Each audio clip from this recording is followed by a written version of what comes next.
என்ன ரேவதி புரியாம பேசுற? மாப்பிளே இவன் தான் அடிச்சான்னு சொல்றப்போ நீ நம்பாம இருக்கிறதே எனக்கு ஆச்சரியமா இருக்கு. அவரும் இவர் மேல டவுட்டா தானே சொல்றாரு, ரொம்ப கான்ஃபிடென்ட்டா சொல்லலையே. நம்ம வீட்ல இவ்ளோ நாள் இருந்திருக்காரு, நமக்கு பாதுகாப்பா இருந்திருக்காரே தவிர ஒரு நாளாச்சும் நம்ம டவுட் படுற மாதிரி நடந்திருக்காரா? நம்ம கிட்ட கண்ணியமா தானே நடந்திருக்காரு.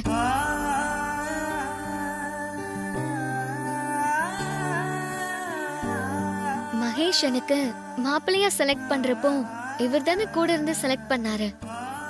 இவர் மனசுல தப்பான எண்ணம் இருந்திருந்தா மகேஷ் எதுக்கு செலக்ட் பண்ணணும்? அதோட நிச்சயதார்த்தத்தை கூட அம்மா இவர்கிட்ட தானே ஒப்படைச்சாங்க. அந்த ஏற்பாடுல ஒரு குறை வச்சாரா? எல்லாத்தையும் பார்த்து பார்த்து செஞ்சாருல்ல. மனசுல ஏதாவது வஞ்சகம் இருந்திருந்தா லேசாவது நமக்கே தெரிஞ்சிருக்குமே. அப்படி எதுவுமே இல்லையே.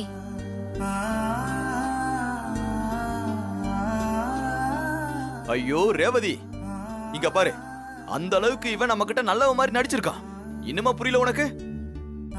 நீ என்னமோ போய் இவனை நல்லவன்ற. மாமா, இவரை நான் பிளைண்டா நல்லவர்னு சொல்ல வரல. இவர் கூட பேசியிருக்கேன், பழகிருக்கேன், வெளியிலயும் போயிருக்கேன். எனக்கு சந்தேகம் வர மாதிரி இவரு ஒரு நொடி கூட நடந்துட்டது இல்ல. நான் இவரை முழுசா நம்புறேன். ரேவதி, நீ பேசுறதெல்லாம் கேட்டுட்டு தான் வர. இவனை பத்தின உன்னோட ஜட்ஜ்மெண்ட் ரொம்ப தப்பானது. இவனோட வேஷத்தை நாங்க எல்லாரும் புரிஞ்சுக்கிட்டோம், நீதான் என்ன புரிஞ்சுக்காம இருக்க. இப்பவும் சொல்றேன், இவன் ரொம்ப டேஞ்சரான ஆளு. இவன் இங்க இருந்தானா உன் கல்யாணம் நல்லபடியா நடக்காது. இவனை வீட்டை விட்டு துரத்துனாதான் உன் கல்யாணம் எந்த பிரச்சனையும் இல்லாம நடக்கும். நிறுத்துங்க. ஆளாளுக்கு இப்படி பேசுறத கொஞ்சம் நிறுத்துறீங்களா? மண்டபத்துல இவன் கேட்ட கேள்விதான் என் மனசுல இன்னும் ஓடிக்கிட்டு இருக்கு. என் அம்மா அன்னைக்கு இந்த டிரைவர் இருக்கிற சூழ்நிலையில தான் இருந்தாங்க. நான் எந்த தப்பும் பண்ணலைன்னு அந்த ராஜா சேதுபதி கிட்ட எவ்வளவோ வாதாடினாங்க. ஆனா அந்த ஆளுதான் தப்பு பண்ணிட்டான். அந்த தப்ப நான் பண்ண மாட்டேன்.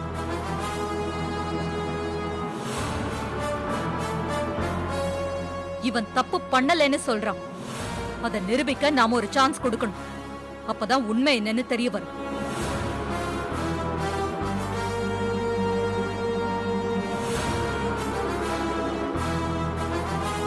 எடுத்தோம் கவுத்தோன்னு ஏதாவது செஞ்சா அப்புறம் அது தப்புல தான் போய் முடியும். அக்கா, நான் என்ன சொல்ல வரேன்னா, நீ என்ன சொல்லுவேன்னு எனக்கு தெரியும் சந்திரா. இவனுக்கு ஒரு சான்ஸ் தரதா நான் முடிவு செஞ்சுட்டேன். இன்னும் கொஞ்ச நாள் இவன் இந்த வீட்ல இருந்தா எதுவும் ஆயிடாது. இருக்கட்டும், அவன்தான் அவன் மேல தப்பு இல்லைன்னு நிரூபிக்கிறேன்னு சொன்னான்ல. டிரைவர், நீ கேட்ட மாதிரி என் பொண்ணு கல்யாணம் வரைக்கும் உனக்கு டைம் தரேன். அதுக்குள்ள நீ தப்பு செய்யலன்னு நிரூபிக்கணும். அது வரைக்கும் எப்பவும் போல நீ இந்த வீட்ல இருக்கலாம், டிரைவர் வேலையும் பார்க்கலாம். கல்யாணத்துக்குள்ள நீ குற்றவாளிய கண்டுபிடிக்கலன்னா நீதான் குற்றவாளின்னு நான் உன்னை வீட்டை விட்டே துரத்திடுவேன்.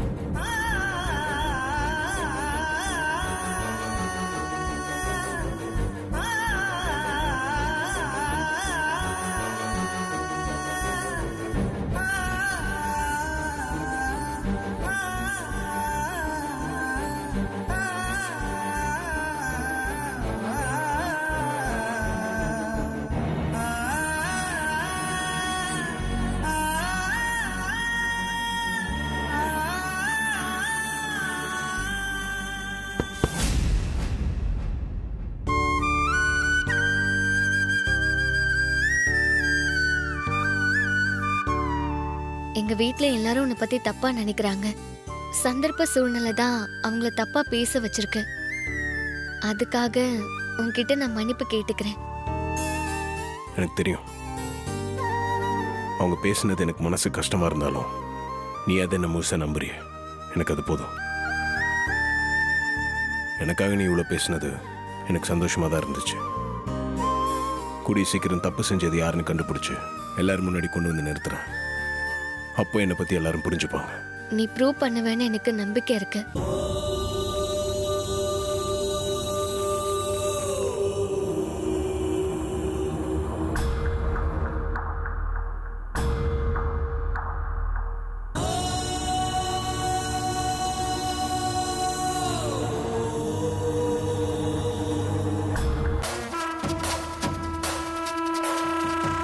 எப்படியோ நிச்சயதார்த்தம் நல்லபடியா முடிஞ்சது. இப்பதான் எனக்கு நிம்மதியாவும் சந்தோஷமாவும் இருக்கு. நீ சொல்றது சரிதான்டா. பல பிரச்சனைகளை தாண்டி தான் உன் நிச்சயதார்த்தம் நடந்திருக்கு. ம். நம்ம டாக்டர் மல்லிகா சாமுண்டீஸ்வரிக்கு ஃப்ரெண்டா இருப்பாங்கன்னு நான் கொஞ்சம் கூட நினைச்சு பார்க்கல. அவங்கள மண்டபத்துல பார்த்ததும் எங்க மாட்டிப்போமோன்னு ரொம்ப திக்குன்னு ஆயிடுச்சு எனக்கு. நீ வேற, எனக்கு உயிரே போயிடுச்சு. நல்ல வேலை, எப்படியோ சமாளிச்சாச்சு. அந்த சாமுண்டீஸ்வரி வீட்டுக்கு நீ மருமகனா போறதுக்குள்ள இன்னும் என்னெல்லாம் பிரச்சனை வரப்போதோ தெரியல. எவ்வளவு பிரச்சனை வந்தா என்ன, அதையெல்லாம் சமாளிக்க நீ இருக்கே செல்லம். இங்க பாரு, என்ன நடந்தாலும் எவ்வளவு பிரச்சனை வந்தாலும் நீ அந்த வீட்டு மருமகனா ஆகியே தீரணும். இவ்ளோ நாளா பிளான் பண்ணி கொஞ்சம் கொஞ்சமா காய் நகர்த்தி நிச்சயதார்த்தம் வரைக்கும் உன் கல்யாணத்தை கொண்டு வந்தாச்சு. அது வீண் போக கூடாது. இந்த கல்யாணம் நல்லபடியா நடக்கிற வரைக்கும் இந்த மாயா ஓய மாட்டா. அதெல்லாம் கண்டிப்பா நடக்கும், கவலைப்படாத என் செல்லமே. ஏய், நான் எவ்வளவு சீரியஸா பேசிட்டு இருக்கேன், உனக்கு கொஞ்சம் தான் கேக்குதா? இங்க பாரு, நீ கொஞ்ச நேரம் காணாம போனதும் அந்த சாமுண்டீஸ்வரி அவங்க வீட்டு கார் டிரைவரை மாப்பிள்ளையாக்க பார்த்தா. நான் அப்படியே ஆடி போயிட்டேன் தெரியுமா? கஷ்டப்பட்டு விவசாயம் பண்ணி அது பலன் தர நேரத்துல வேற யாராவது வந்து அறுவடை பண்ணிட்டு போனா உனக்கு எவ்வளவு கஷ்டமா இருக்கும். அந்த மாதிரி என் நிலைமை இருந்துச்சு. எங்க அந்த டிரைவர் மாப்பிள்ளை ஆயிட போறானோன்னு நான் ரொம்ப பதறிட்டேன். நல்ல வேலை, கரெக்டா நீ வந்து சேர்ந்துட்ட. சரி, அதான் எதுவும் தப்பா நடக்கலல்ல, அப்புறம் எதுக்கு வருத்தப்படுற? இல்லடா, அந்த டிரைவர் ரொம்ப டேஞ்சரான ஆளு. சில விஷயங்களை நிச்சயமா ஸ்மெல் பண்ணிடுவான். அதனாலதான் மண்டபத்துல நான் புடவையே மாத்திட்டேன். அவன் உண்மையை கண்டுபிடிக்க ஏதாவது செய்வான். நாம அவன் கிட்ட கொஞ்சம் ஜாக்கிரதையாவே இருக்கணும். ஹே, போய் யாருன்னு பாரு.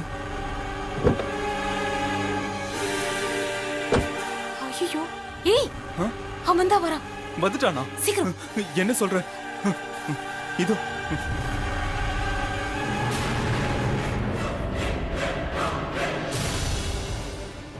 மகேஷ், வாங்க வாங்க வாங்க, உள்ள வாங்க.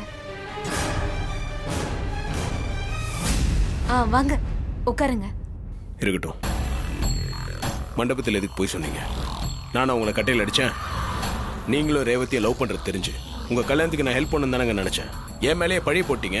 சார், அது வந்து இவன் பொய் சொன்னது தப்புதான் சார். நீங்க இவனை கட்டையால அடிக்கலன்னு எனக்கு நல்லாவே தெரியும். அப்புறம் ஏங்க அவர் போய் சொன்னார்? அதால மண்டபத்தில் எவ்வளவு பிரச்சனை ஆச்சுன்னு உங்களுக்கே தெரியும்ல. என் மேல அவ்வளவு நம்பிக்கை வச்சிருந்தாங்க. அதெல்லாம் ஒரே நிமிஷத்துல ஒண்ணு இல்லைன்னு ஆக்கிட்டார். சார், நாங்களா பழி போடல சார், போட சொன்னாங்க. பழி போட சொன்னாங்க? யாரு? அந்த சிவனாண்டி தான் எங்களை இப்படி சொல்ல சொன்னாரு சார். சிவனாண்டியா? அந்த ஆளு எதுக்கு அப்படி சொல்ல சொன்னா? ஆமா சார், அந்த ஆளுக்கு உங்க மேல நிறைய வெறுப்பு இருக்குன்னு நினைக்கிறேன். அதான் எங்களை கூப்பிட்டு மிரட்டி நீங்க தான் கட்டையில அடிச்சதா சொல்ல சொன்னாரு. சரிங்க, அந்த ஆளு சொல்ல சொன்னா நீங்க அப்படியே சொல்றீங்களா? சாரி சார், எங்களுக்கு வேற வழி இல்ல. அவரு மிரட்டினாரா, அதனாலதான். மிரட்டினானா? அவன் எதுக்கு உங்களை மிரட்டுறான்? அவர் சொல்லித்தர மாதிரி நாங்க சொல்லலன்னா எனக்கும் இவனுக்கும் கள்ளத்தொடர்பு இருக்கிறதா சொல்லி எல்லாரையும் நம்ப வச்சிருவேன்னு மிரட்டினாரு சார். இவன் எனக்கு பையன் மாதிரி சார். இவனோட அப்படி என்ன சேர்த்து பேசுவேன்னு சொன்னதும் நான் ரொம்ப பயந்துட்டேன் சார். சார், அவர் உங்க ஊர்ல பெரிய புள்ளி. அவர் சொன்னா உங்க ஊரே நம்பும். ஏய், சாமுண்டீஸ்வரி ரேவதி கூட நம்புவாங்க. அப்புறம் இந்த கல்யாணம் நடக்காமலே போயிடும் சார். அதனாலதான் வேற வழி இல்லாம போய் சொன்னோம். ஆமா சார், நாங்க மான மரியாதைக்கு கட்டுப்பட்டு வாழ்றவங்க. எங்க மேல இப்படி ஒரு பைசலு வந்தா அதை கேட்டுக்கிட்டு நாங்க எப்படி சார் உயிர் வாழ முடியும்? அதான் மனசை கல்லாக்கிக்கிட்டு நீங்க தான் கட்டையால் அடிச்சிங்கன்னு போய் சொன்னேன். ஃபங்க்ஷன் முடிஞ்சதுக்கு அப்புறம் உங்ககிட்ட இந்த உண்மையெல்லாம் நாங்க சொல்லலாம் தான் இருந்தோம். அதுக்குள்ள நீங்களே வந்துட்டீங்க. தெரிஞ்சே நாங்க செஞ்ச தப்ப நீங்க தான் சார் பெரிய மனசோட எங்களை மன்னிக்கணும். ஆமா சார், இந்த கல்யாணம் நடக்க நீங்களும் ரொம்ப உதவியா இருக்கீங்க. உங்களையே குற்றவாளி ஆக்குனது எங்களுக்கும் கில்ட்டியா தான் இருக்கு. எங்களை மன்னிச்சிருங்க சார். பரவாயில்லைங்க. நீங்க ஏன் போய் சொன்னீங்கன்னு ஒரு குழப்பமா இருந்துச்சு. இப்பதான் அது ஏன் புரியுது. அந்த சிவனாண்டி என் மேல இருக்கிற கோவத்தை உங்களை வச்சு தீர்த்துக்க பார்த்துருக்கான். சார், ஒரு சின்ன விஷயம். என்ன? நாங்க சொன்ன இது எல்லாத்தையுமே சிவனாண்டி கிட்ட கேட்டுறாதீங்க சார். அப்புறம் அதுக்கும் அவர் எங்க மேல கோவப்பட்டு ஏதாவது செஞ்சாலும் செய்வாரு சார். அவரை எதிர்த்து நிக்கிற அளவுக்கு எங்களுக்கு திராணி இல்ல சார். ப்ளீஸ் சார், அவர்கிட்ட எதுவும் கேட்டுறாதீங்க. ஆமா சார், அவருக்கு தெரிஞ்சா எங்க உசுரை எடுக்க கூட தயங்க மாட்டாரு. நீங்க தான் சார் இந்த விஷயத்துல இருந்து எங்களை காப்பாத்தணும். கவலைப்படாதீங்க, அந்த ஆள்கிட்ட எதுவும் கேட்க மாட்டேன். ம். எனக்கு டவுட் இருந்துச்சு, அதை கிளியர் பண்ணிக்கலாம் தான் வந்தேன். சரி, நான் வரேன்.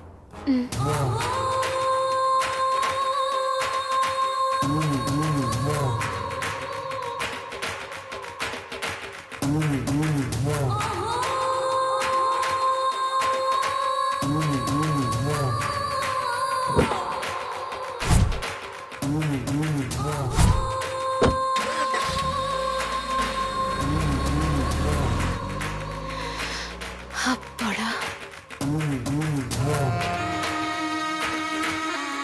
நாம சொன்ன போய் அவன் நம்பியிருப்பானா? கண்டிப்பா நம்பியிருப்பான்.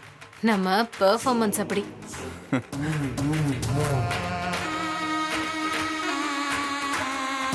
ஒருவேளை நம்ம கிட்ட இப்படி பேசிட்டு அந்த சிவனாண்டி கிட்ட சண்டைக்கு போனா என்ன பண்றது?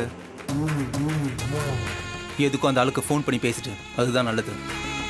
நீ சொல்றதும் சரிதான். எதுக்கும் அந்த ஆளுக்கு ஃபோன் பண்ணி இந்த விஷயத்தெல்லாம் சொல்லிடுறேன்.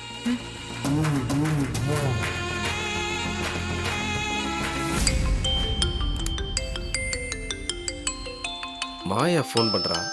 எதுக்கு ஃபோன் பண்றான்னு தெரியலையே. சொல்லு மாயா, என்ன விஷயம்? அந்த டிரைவர் என்ன பார்க்க வந்திருந்தான். அவ எதுக்கு அங்க வந்தா? அவன் மேல பொய்யா பழி போட்டிருந்தோம்ல, அதை பத்தி கேட்க தான் வந்திருந்தான். அப்ப நீ உண்மையெல்லாம் சொல்லிட்டியா? வெட்டி போட்டாலும் நான் உங்களை பத்தி சொல்வேனா? நான் எதுவுமே சொல்லல. பின்னாடி இருந்து அடிச்ச ஆளு உங்களை மாதிரியே இருந்ததால தான் அப்படி சொன்னேன்னு சொல்லி மகேஷ் சமாளிச்சிட்டான். கவலைப்படாதீங்க, நாங்க என்னைக்குமே உங்களை காட்டி கொடுக்க மாட்டோம். ஆனா ஒண்ணு சார். என்ன சொல்லு? அவன் ரொம்ப புத்திசாலி. நாங்க உங்களை பத்தி அதை சொன்னோம் இதை சொன்னோன்னு ஏதாவது தப்பு தப்பா எங்களை பத்தி சொல்லி உங்க வாயில இருந்து உண்மையை வரவழைக்க பாப்பான். நீங்க தான் அவன்கிட்ட ரொம்ப ஜாக்கிரதையா இருக்கணும். இல்லனா அவன் நம்ம எல்லாரையும் முட்டாளாக்கிடுவான். மாயா, அவனை பத்தி எனக்கு நல்லா தெரியும். அவன் பாச்சா என்கிட்ட பலிக்காது. நீ கவலைப்படாத. அவன் வந்தா எப்படி ஹேண்டில் பண்ணணும்னு எனக்கு தெரியும். இது போதும் சார். நீங்க எப்பவுமே எங்களை நம்பினா நாங்க உங்களுக்கு விசுவாசமா இருக்கோம். விசுவாசத்தை பேச்சுல மட்டும் காட்டாத, செயல்லையும் காட்டு. அதான் முக்கியம். சரிங்க சார்.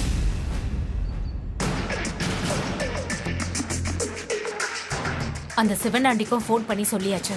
அந்த டிரைவரால இனிமே எந்த பிரச்சனையும் வராது. நாம நிம்மதியா இருக்கலாம். அப்படியா? அப்ப நம்ம சந்தோஷமா இருக்கலாம். இத பார், இதெல்லாம் கொஞ்ச நாளைக்கு தள்ளி வைக்கணும். இல்லனா பிரச்சனை நமக்கு தான். நீ சொன்னா அது சரியா தான் இருக்கும். இனிமே அந்த லேடி டாக்டர் கண்ணில் நம்ம மாட்டவே கூடாது. நான் ஹாஸ்பிட்டலுக்கு போய் மருந்து மாத்திரை எல்லாம் வாங்கிட்டு அப்படியே அந்த ரிப்போர்ட்டையும் கேட்டு வாங்கிட்டு வந்துடுறேன். சரியா? சரி, போயிட்டு வா.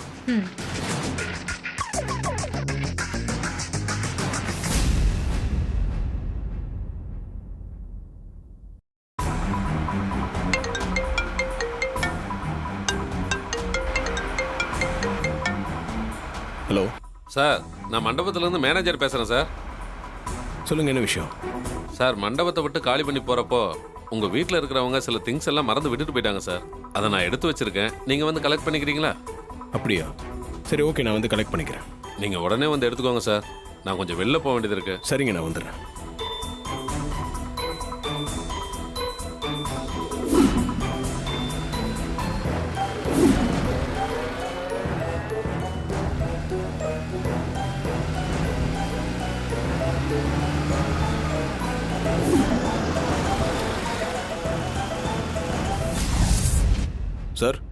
வாங்க சார்.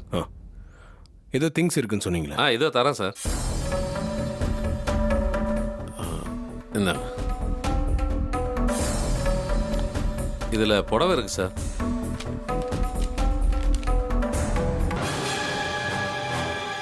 இந்த கலர் புடவை தானே அந்த குட்டி பொண்ணு சொல்லுச்சு. ஒருவேளை இது அந்த லேடியோட புடவையா இருக்குமா? என்ன சார் யோசிக்கிறீங்க? ஒன்றும் இல்லை சார், தேங்க்யூ.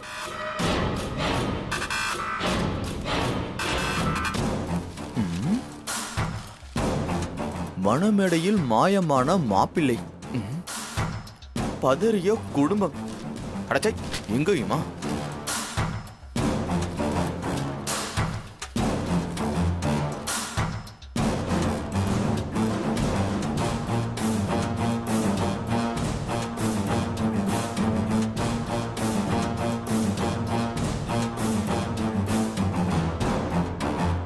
ஐயோ, லுக்கு நம்ம பக்கம் வருதே. முகத்தை முடிப்போம்.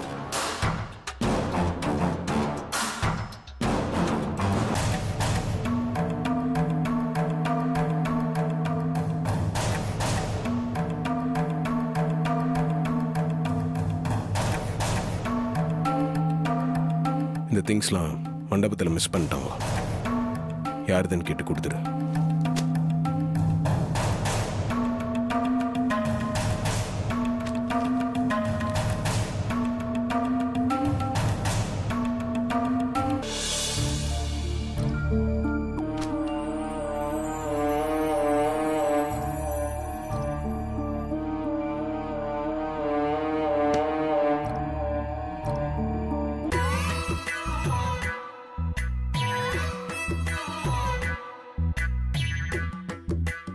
மிஸ்டர் சிலம்பம், உள்ள வரலாமா? வாங்க.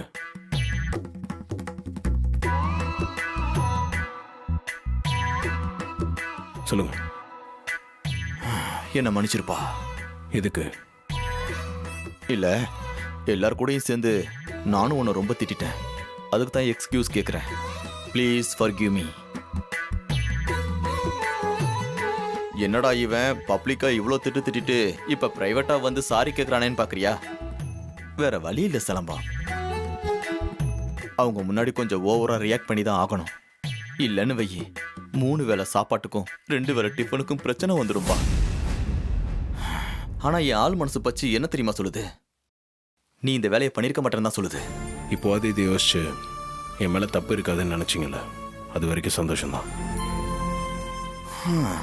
சிலம்பம், நானும் எப்பவும் நல்லா தெளிவா யோசிக்கிறாள் தான்ப்பா.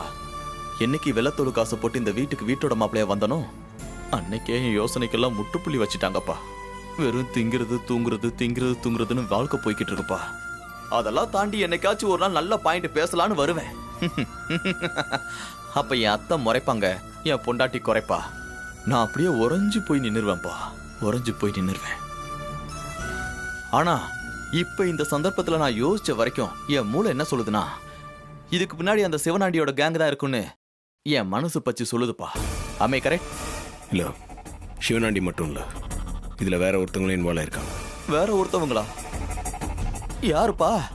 யாருன்னு தெரியல, ஆனா அது ஒரு லேடின்னு மட்டும் தெரிஞ்சிருச்சு. லேடியா? இந்த சதியில ஒரு லேடி இன்வால்வ் ஆயிருக்காளா? ஏப்பா, இன்வெஸ்டிகேட் பண்ணா திடுக்கிடும் தகவல்கள் ஏற்கப்பட்டது கிடைக்கும் போல இருக்கே. ஆமா, லேடிஸ் தான் இன்வால்வ் ஆயிருக்காங்கன்னு நீ டவுட் பண்ற அளவுக்கு இதுல என்னாச்சு?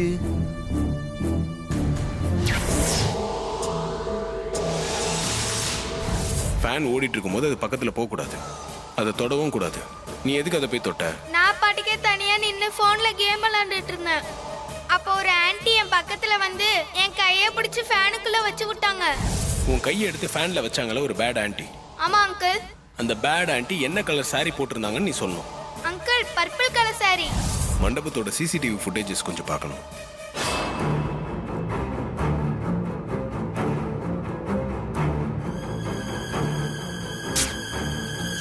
இப்ப பவர் வந்துடும் சார். சரி, ஜெனரேட்டர் ஆன் பண்ண சொல்லுங்க. அது இப்ப செக்யூரிட்டி ஆன் பண்ணிடுவார் சார். சரி வாங்க சார், நம்மளே போய் சொல்லலாம் வாங்க. சார், ஜெனரேட்டர் ஆன் பண்ணதுங்க சார்.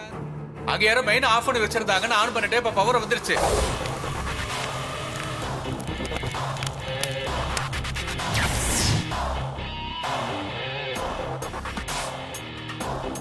அந்த பர்பிள் saree கட்டியிருந்த லேடியை நான் தேடுறேன்னு தெரிஞ்சுக்கிட்டு அவங்க வேற சாரியை மாற்றி கட்டியிருக்காங்க. ஆடி பாவி. ஏன்பா உன் கண்ணே பவர்ஃபுல்லான கண்ணு, அதுலயே ஒருத்தி விரல விட்டு ஆட்டுறானா அவ கண்டிப்பா ஒரு தில்லாலங்கடியா தான் இருப்பா. ஆமா, அந்த புடவை எங்க? தோ இதானா?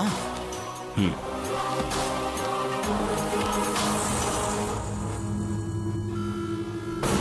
ஆ,